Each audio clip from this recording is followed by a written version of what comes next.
Hello everybody, Maven here, and welcome back to another Arc 3.0 build video. Today we're completing the trio with Warlock. Yesterday I did the Arc 3.0 Hunter build, and the day before that I did the Titan build. So if you're a Hunter or Titan main, want to go check those out, they're there. The builds are pretty ridiculous. But today we're completing the trio with Warlock, and I gotta say this one's panning out to be my favorite of the three. But what is your favorite of the three? Let me know in the comments down below. This build is utilizing two brand new exotics, the Fallen Sunstar, the new exotic helmet for the Warlock. And then it's really easy to get this, so if you just wait for a Legend Lost Sector, you farm it for like 20 minutes, you'll get it. It's super easy. And then the new Delicate Tomb exotic fusion rifle from the Season Pass. So it's a pretty fresh and new build. I'm really excited to show it to you. But before we get to the build, I'd like to show some gameplay first so you can get a feel for it. So we'll do that. But first, if you are new here and you enjoy Destiny 2, PvE, and PvP, weapon testing, and builds, then you've come to the right place because we do that a lot here. So consider subscribing and liking. And with that, let's show some gameplay and then we'll break down the build. Hope you enjoy.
So as aforementioned, this build is based around the brand new Fallen Sunstar Exotic Helmet. It says that ionic traces you create move faster towards you and grant additional ability energy. And the ability energy difference is massive. It also says that nearby allies also gain ability energy when you collect an ionic trace. And at the rate this build is generating ionic traces, you are really going to be a big team player. And since this is based around ionic traces, we are also using the brand new Delicate Tomb, which is also based around ionic traces. It says that final blows with this weapon have a chance to generate ionic traces as well. And also when you collect ionic trace, your next shot is going to jolt the target, making this thing an absolute powerhouse and really insane for ad clear. Just jolts everything. So this perk, final blows with this weapon have a chance to generate ionic traces. On top of this fragment, arc weapon final blows have a chance to generate ionic trace. On top of this aspect, electrostatic mine, that says that defeating jolted targets creates an ionic trace. Pretty much like 99% of your shots of the Delicate Tomb are going to generate an ionic trace. It's quite ridiculous. It's rare when you don't generate an ionic trace. So you're just constantly just jolting the world, and it's lovely. So my original idea I had in mind for this build was to be able to spam the Lightning Surge ability. This says that while sliding, you activate your charged melee ability and you blink forward and jolt targets in the area. It's really fun and cool. And also this thing kind of feeds itself because it jolts the targets. And remember, electrostatic mine says defeating jolted targets or defeating targets with arc abilities is going to create an ionic trace. So it kind of feeds itself with Fallen Sunstar, giving you additional ability energy. And then also on top of that, electrostatic mine says that defeating blinded targets creates an ionic trace. So we are running the flashbang grenade that blinds enemies. Never thought I'd use a flashbang grenade before, but it works really well with this build.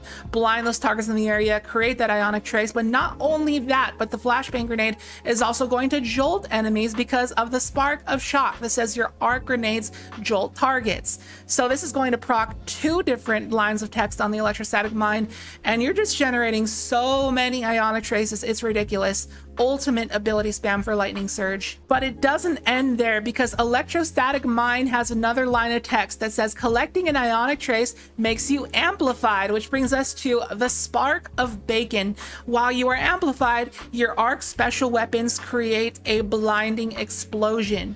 So that is going to give us some more potential blinding, which means more potential ionic traces.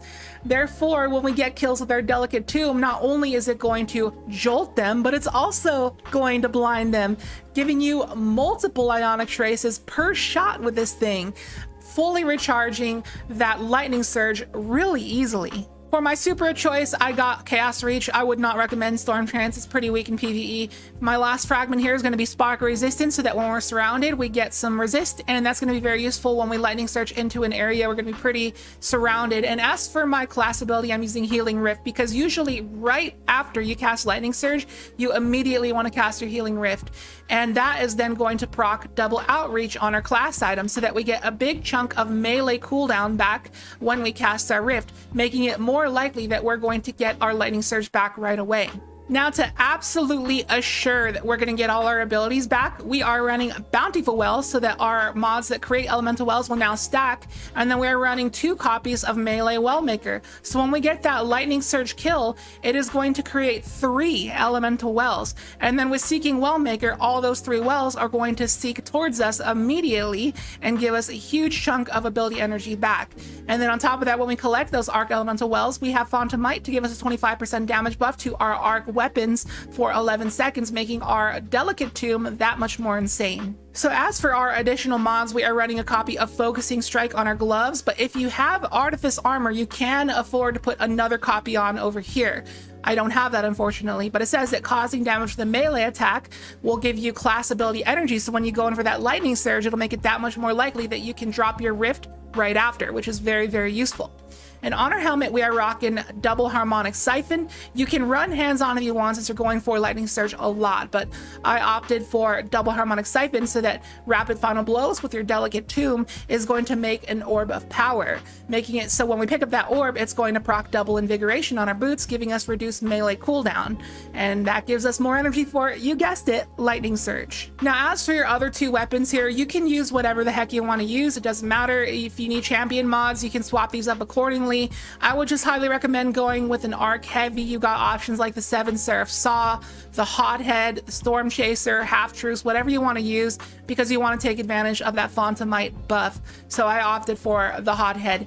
And then for primary, again, use whatever you want to use. Since I'm not running an auto rifle loader on my gloves and I opted for a fusion rifle loader instead, I wanted something that didn't really have to reload, and that is pretty much the crate. This thing never has to reload. Now with this build, you're going to want to aim for 100 strength and 100 recovery. If you can aim for 100 resilience as well, that would be awesome. Unfortunately, I don't have the armor to do so. Having some discipline investment ain't bad either. Now, I wanted to shout out Trace Evidence as an honorable mention possibility for this build. It says that defeating combatants affected by arc debuffs spawns an Ionic Trace. So that could be some potential, but I really don't think this build needs it too bad.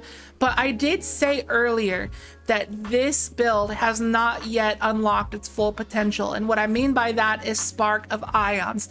Now, in the last season, in order to unlock the rest of the fragments, we had to do, as a community, we had to complete the seasonal activity a bunch, which was Nightmare Containment. But this season, that's going to be Catch Crash. So I assume that we're going to unlock this by doing a bunch of Catch Crash, but do not quote me on that. But once we get Spark of Ions, that is going to make this build even more over the top. It's going to be absolutely ridiculous. It says that defeating a jolted target creates an Ionic Trace, which is pretty much what Electrostatic Mine says, and I assume they're going to stack. So every time you get that jolt shot with the Delicate Tomb, it is going to 100% guarantee that you get that Ionic Trace, and you can just spam those jolt shots with the Delicate Tomb forever. It is absolutely ridiculous. I cannot wait until the community unlocks that, because that's going to make this build twice as good. Anyways, that's going to do it for this build, and as we usually do for the rest of the video, I'm just going to play out some more gameplay with this build so you can see more of what it does. And as that's starting to play out, I'll do my outro here. So thank you so much for watching the video. I hope you enjoyed it. If you did, be sure to hit that like button and leave a comment. Those 2 actions really help the algorithm and the video's performance. And if you are new, consider subscribing. If you have any ideas on how to improve upon this build, let me know your thoughts in the comments down below. Leave some feedback and suggestions, and I will be sure to leave the dim loadout link in the description and in the pinned comment. And let me know what kind of Arc 3.0 content you want to see on this channel in the future, and I'll catch you in the next video. Peace out.